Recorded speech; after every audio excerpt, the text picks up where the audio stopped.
I bet 20 bucks that once Creative 2.0 comes out, this video will be rendered useless, but until then, hopefully you guys still find some use for it.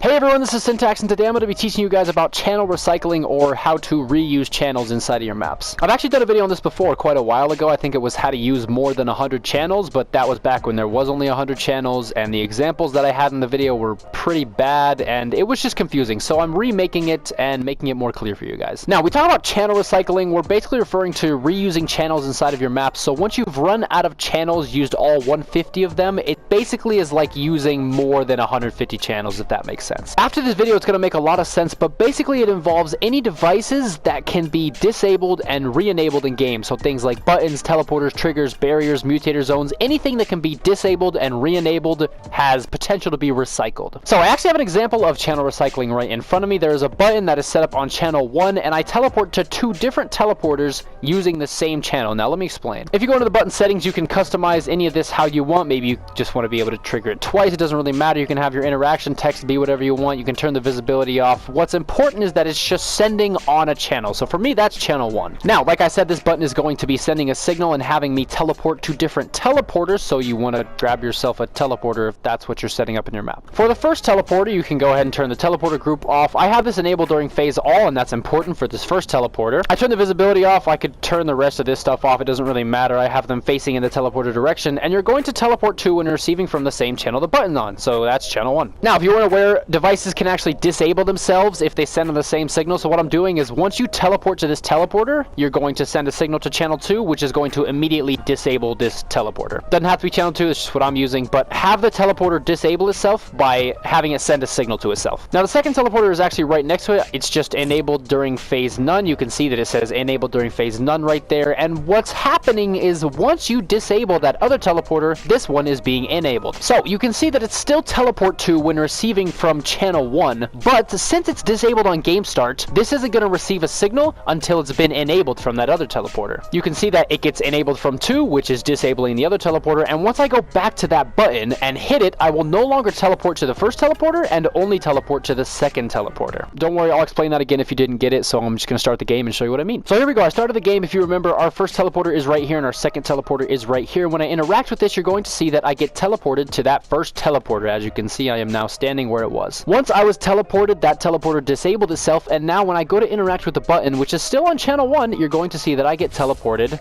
to the other teleporter. As you can see, if I do it again, obviously I just get teleported to this teleporter, but I'm going to take it a step further and show you that you can actually use this over and over and over again as long as you're disabling things properly. So I'm going to head back to this second teleporter, and instead of it not doing anything when you teleport to it, I'm going to have it disable itself using channel 3. So when I teleport to this, it will disable itself on channel 3. Now, what I'm actually going to do is place down an endgame device and have this activate when still receiving from that button, but it's going to enable when receiving from that second teleporter, and I'm going to turn enabled at game start set to disabled. So now that I've disabled this on game start, it will not receive a signal from channel 1 until I have activated it using channel 3, which is on that second teleporter. So if that was confusing, again, let me just do it so you guys can see. So here we go. Now we have this button set up on 3 different devices, all being activated by channel 1. When I hit it once, I'll be teleported to the first teleporter. When I hit it again, I'll be teleported to the second. And when I hit it for a third time, it's going to end the game.